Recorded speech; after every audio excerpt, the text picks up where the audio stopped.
Hello, I'm Gimnati Shanika Sirvadana. I think a lot about what helps us understanding a child since I'm going to be an early childhood teacher. This understanding is the basis for the quality of our pedagogy. The question I'm trying to answer in this presentation is in what ways will historical and contemporary approaches, key developmental theories, and national frameworks help me understand children in my work as an ECT. To do this, I will explore the following six concepts as a critic: the historical approach of John Locke and his tabula rasa, the contemporary approach of Reggio Emilia, the theories of Vygotsky's sociocultural theory and Bruno Brunner's ecological model, the framework of the EYLF. These are not just random concepts, they provide a cohesive roadmap to guide practice ethically and wholesomely in Australian early childhood service. Historical approach. John Locke's tabula rasa. Locke's description of child as a tabula rasa or blank state is excellent. He explains that a child when born has no knowledge within them and that every piece of knowledge is acquired through the senses and interactions with the environment.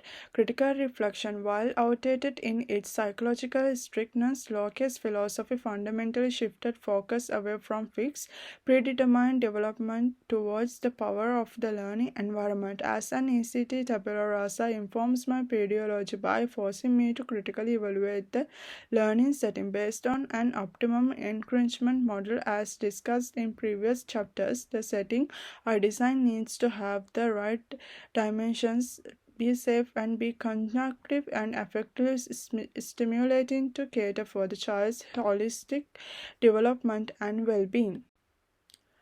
Reggio Emilia. In constructed, the Reggio Emilia approach views the child as the protagonist rich in potential, curiosity, and capability, with rights as a citizen. The approach is defined by the 100 languages of children, emphasizing diverse forms of expression like drawing, sculpting, and dramatic play.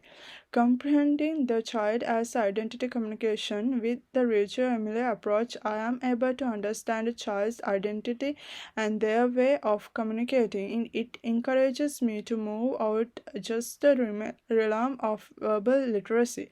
A child who finds articulate an idea verbally out of reach might be able to express an idea artistically through construction, light, or sound. As an ECT, my role therefore is being the researcher and co-instructor, and I document the more complex true process of the child and not just the surface behaviors that are often called pedagogic documentation. Understanding Brown-Forman's model requires me to comprehend children's stability and temper. It unfolds development of the child within five nested and interweaved systems: the macrosystem, the microsystem, the ecosystem, the macrosystem, the chronosystem.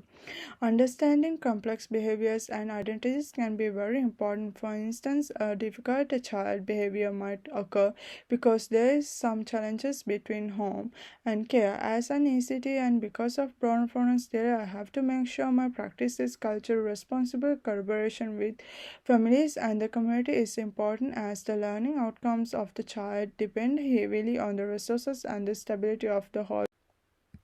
EYLF, belonging, being, and becoming, is the cornerstone of Australian early childhood pedagogy. It describes all the principles, practices, and five outcomes for learning that harmonize our curriculum. Assisting understanding the EYLF legitimates the child as a learner by having play-based inquiry-led learning as the primary pedagogy. Version 2 emphasizes Aboriginal and Torres Strait Islander perspective and sustainability, which assists me to children's developing identity in a deep Australian context, as well as global citizenship. It gives me the terminology like outcome 3. Children have a strong sense well-being to observe, assess, and plan for children's needs holistically within learning frameworks across the sector. National quality standards. The NQS sets a national benchmark for quality. The EYLF explains the what and how it of learning. The NQS provides the operational structure and accountability, supporting understanding. I get help from the NQS to know children by ensuring that their safety, health, and dignity are the absolute priorities. Qualities are is what ensure I use EYF in a possible way, and quality area 6 partnership with families and is how I use a brown fairness theories in the practice. Without the NQIs, our understanding of the child could be undetermined by indicate ratios, unsafe environments, or poorly trained staff.